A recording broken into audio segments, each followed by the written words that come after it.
بسم الله والصلاة والسلام عليك يا حبيب الله. مرحبا بكم حبيباتي في مطبخ أم صهيب. اليوم لبيت لكم الطالب نتاعكم وجبت لكم خبز الدار في العجانة الكهربائية. يجي من أروع ما يكون، يجي زوز خبزات بمقادير مضبوطة غير بالكاس من السميد وأيضا من الماء، يعني مقادير مضبوطة بإذن الله. هذا الوصفة راح تنجح معكم، ما كانش وحدة يعني راح تجرب هذه الطريقة وما تنجحش معها. يجي من أروع ما يكون، يجي خفيف وكأنه قطن ويجي مفشفش، يجي مثقب ما شاء الله، وايضا يطيب واحد اللون روعه روعه. شوفوا يا البنات، يعني الفيديو هذا التصوير يعني ما دالوش حقه. هذا الخبز مليح مليح، يعني ماهوش كيما الواقع. لاحظوا كيفاش نطبق فيه، هو يرجع يجي من اروع ما يكون. لاحظوا حبيباتي الكريمات، يعني واش نقول لكم، يعني تستحق التجربه هذا الوصفه تاع هذا الخبز. واليوم جبت لكم بمقادير مضبوطه بالسميد فقط. يلا نمروا مع بعض المقادير وطريقه التحضير وفرجه ممتعه للجميع. اول حاجه نبدا بها، جبت لهنا الطاس تاع البيترا يا البنات. واش راح ندير فيه؟ راح ندير فيه لهنا 6 كيسان تاع السميد. نهضروا الان على السميد هذا راه متوسط ميل للرطب، يعني تاع الكسره. سميد تاع 25 كيلو. انا السميد اللي استعملته لهنا هو السميد الويزه، يعني احنا في الشرق الجزائري يعني كاين هذا السميد الويزه. تقدروا ديروا البركه، تقدروا ديروا كنزه، لكم الاختيار. كما قلت لكم عندي لهنا 6 كيسان. زدت لها ملعقه، نصف ملعقه كبيره تاع الملح. درت زوز تاع السكر، راح ندير زوز تاع الخميره. نهضروا الان على السكر والخميره كي يكون الجو بارد كيما حنايا الان. درك حنا في فصل يعني الخريف، الجو شويه بارد، راني درت زوز من الخميره وزوز تاع السكر. كي يكون فصل الصيف ديروا ملعقه ونصف، ملعقه ونصف. درت بياض بيضه والصفار احتفظت به باش ندهن به الخبز. ودرت لهنا نصف كاس تاع زيت. كما قلت لكم اخواتي نعطي لكم مقادير مضبوطه. نصف كاس تاع الزيت راهو يكفي لزوز خبزات هذو. اما نمروا للماء، لهنا راح ندير كاس تاع ماء دافئ وراح نزيد له كاس تاع حليب دافئ. السوائل ايضا عطيتها لكم بمقادير مضبوطه. اولا نخلط مليح هذاك الكاس الاول تاع الماء مع الزيت ومع السميد، ونزيد لهنا الكاس الثاني هو تاع الحليب دافئ. لازم يكونوا دافئين، ما يكونوش سخونين وما يكونوش باردين. هكذا نحرك مليح هكذا باش نعاون ان العجانه تاعي تعجني هذا السميد. يعني ندخل مليح هذاك الماء والحليب في السميد. تقدروا ديروا ماء فقط، تقدروا ايضا ديروا الحليب فقط. انا لهنا درت خليط بين الحليب وبين الماء. هكذا راح نحط هذا الطاس تاع الخلاط في البيترا. زدت لنا ملعقه صغيره تاع سانوج، لكم الاختيار، تحبوا ديروها تحبوا ما ديروهاش. وندير البيترا تاعي في الدرجه الثانيه ونبدا نخليه يتعجن. وساعه الى ساعه نعاونوا بالملعقه هكا نهبط هذاك السميد اللي على الحواف هكذا باش ما يتحركش البيترا تاعنا. بعد ما يتعجن لي شويه الخليط هذا مده يعني دقيقه الى دقيقتين، لهنا راح ندير نصف كاس تاع ماء الزهر ونكملوا بالحليب دافي.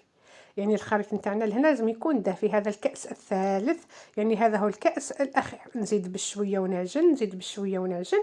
وساعه الى ساعه نهبط كما قلت لكم هذاك السميد اللي على الحواف تاع البيترا تاعي هكذا، تاع العجانه تاعي نهبطها هكذا. وكل خطره منين ينشف هذاك العجين نزيد له كميه تاع الحليب. تقدروا المرحله هذه ديروها باليد، يعني كنت درت لكم الوصفه غير باليد فقط، وجا ايضا ما شاء الله بزاف الاخوات اللي جربوه ونجحوا فيهم ويعجبهم. دوك نخليه لكم في صندوق الوصف يعني تاع خبز الدار غير باليد فقط.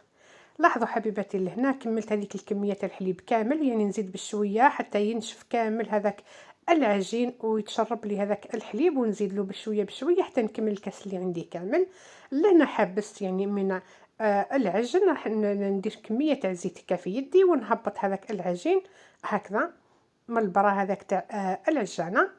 يعني نكتفي بهذا القدر، يعني راهي طريه. ولاحظوا لهنا اللون ايضا تاع العجين تاعي كاش تبدل اللون تاعو، راهي طريه ما شاء الله. لاحظوا تتلاصق في اليد، راهي تتلاصق في اليد لهنا العجينه. ملاحظه حبيباتي، اذا ما كفاتكمش يعني 3 كيلات هذم وجاتكم العجينه شويه ناشفه، تقدروا تزيدوا كميه الحليب فوق المقدار اللي عطيت لكم. يعني كما نعرفوا انه السميد يختلف من نوعيه الى نوعيه. نغطي لهنا بابي فيلم هكذا ونخلي هذا الخليط نتاعي يختمر مثل الاختمار، يعني تشوفوه ضعف الحجم تاعو بهذا الشكل. كما تشوفوا لما ضعف الحجم واختمر الخليط نتاعي، لاحظوا يعني جا ما شاء الله، جا خفيف ما شاء الله. راح نهبطوا لهنا على سطح العمل، ودائما نستعين بالزيت لانه راهو العجين تاعي راهو يتلاصق. ونقسمه الى زوز خبزات. انا كما قلت لكم راح ندير لكم زوز خبزات من الخبز لهنا، ما نهبطش هذاك الخمور تاع الخبز تاعي. ونقسمه لهنا الى زوز خبزات هكذا.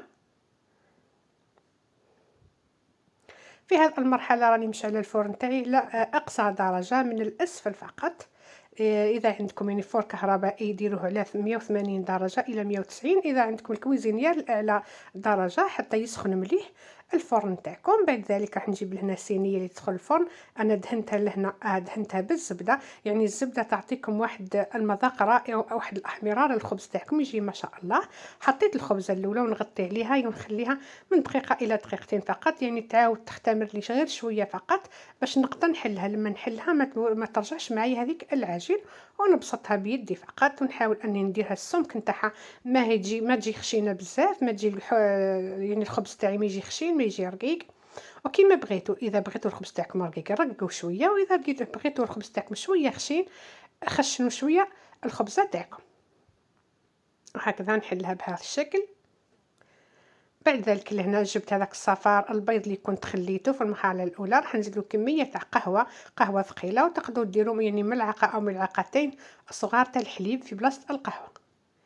نخلط مليح هذا الخليط. بعد ذلك نجيب البانسو وندهن هذا الخبزه تاعي بهذه الطريقه. نمشي غير بشويه برك وندهن، ونحاول اني نخلي كميه تاع الصفار للقرصه الثانيه. للتزيين انا لهنا راح ندير كميه تاع سينوج وكميه تاع جلجله نخلطهم مع بعضهم ونذرذر من الفوق شويه فوق الخبز تاعي. وقبل ما قبل ما نديرها الجلجلان راح نثقبها هكذا بالكيردون، لازم يعني هذا ضروريه في الخبز الدار. بعد ذلك ندير هكذا نحط الخبزه تاعي نزيد نخليها تختمر للمره الثانيه، نحطها فوق الفرن نغطي ليها ونخليها مع السخانه ديك تاع الفرن راهي تختمر بكل سهوله، يعني في ساعه تختمر. لهنا بعد ما اختمرت الخبزه تاعي راح ندخلها الفرن لما تحمر لي على الحواف وتحمر لي من الاسفل، نشعللها من الفوق حتى تدي لي هذا اللون الرائع جدا. كيما تشوفوا انا الخبز تاعي نحب نطيبه هكا يعني حمر بزاف، وانتم كيما بغيتوا. اذا بغيتوا تطيبوها غير باللون ذهبي لكم الاختيار.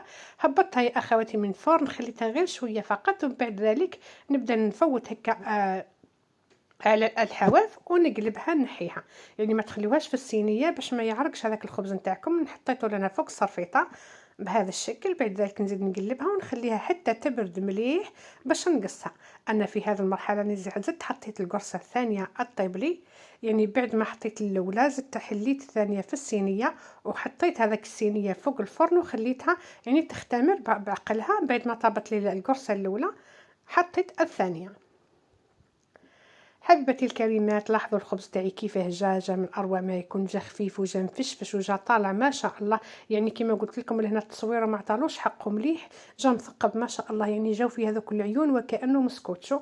جا روعه الخبز هذا يجي مفشفش وكانه درتوه بالفارينه ماشي بالسميد، وهو غير بالسميد فقط. لاحظوا حبيبتي الكريمات، يعني نطبقوا يرجع وحده. لاحظوا كيفاش نطبق فيه يعني يرجع وحده. نتمنى الوصفه تاعي تاع نهار اليوم تعجبكم، ولبيت طالب الاخت اللي قالت لي نحب غير الخبز تاع العجانه لانه يديها كما قلت لكم دايره عمليه على يدها. نقول لها اختي العزيزه ان شاء الله تشوفي هذا الفيديو، ونقول لكم مع السلامه في امان الله تعالى في وصفه قادمه.